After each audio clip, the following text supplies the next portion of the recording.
Welcome back, Logic installers.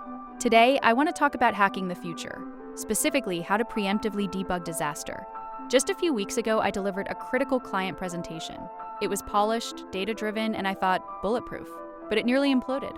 And it wasn't because of a software bug or a data error, it was because I hadn't run a proper pre-mortem on my own preparation. This isn't just about avoiding problems, it's about building a mental architecture that anticipates them. When the minor, unforeseen issues started piling up, a projector glitch, an unexpected, aggressive question, a last-minute data request, my reactionary brain went into full scramble mode. It was a flurry of internal panic, reactive problem-solving, and a complete loss of composure. That feeling of being caught off guard, scrambling to patch things up in real time, is a direct result of failing to mentally prepare for the inevitable chaos. It's the legacy code of our survival instincts, firing off when our systems encounter unexpected stress. This experience hammered home the power of an ancient Stoic practice, premeditatio malorum, or the premeditation of evils. In modern terms, I call it pre-mortem planning, and it's a critical new logic module for our internal operating system. Instead of waiting for things to go wrong, we actively visualize every single thing that could go wrong in a project, a day, or even a conversation.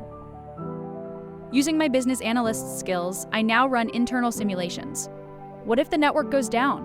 What if a key colleague is unexpectedly absent? What if I'm asked a question I haven't prepared for? The goal isn't to be pessimistic. It's to logically decide our response before any of these events happen. If the projector fails, do I have a printout or a backup device? If a question is too complex, do I have a polite way to defer and follow up later? This proactive foresight turns potential catastrophes into manageable contingencies.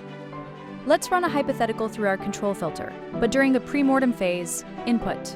Presentation crashes mid-delivery. Logic check. Can I prevent every single technical glitch or system crash? No. That's external noise, largely out of my control. Logic check. Can I prepare a robust backup plan?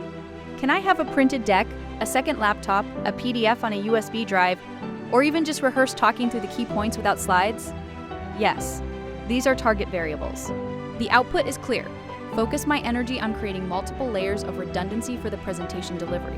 This proactive application of the control filter allows us to build resilience into our plans, rather than just react when things inevitably go sideways. When we take the view from above, we see the sheer complexity of the systems we navigate daily, the countless moving parts, human variables, and technological uncertainties. To expect everything to run perfectly is illogical. This perspective isn't about fostering anxiety, it's about acknowledging reality. Proactive mental preparation, like pre-mortem planning, is our way of building robust systems in an inherently unpredictable world. It's about accepting the chaos, then logically preparing for it. And so, an Amor Fati moment for that near-disastrous presentation, I'm profoundly grateful it happened.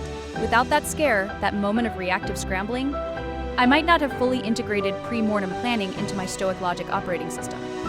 It was the necessary stress test that revealed a critical missing module. Now, I see potential failures not as threats, but as data points, allowing me to build far more robust, resilient, and chaos-proof mental frameworks for future operations. We don't just endure failures, we leverage them. Join me next time as we explore reframing the bug, your setbacks or feature updates. Until then, keep anticipating, keep preparing, and stay logical.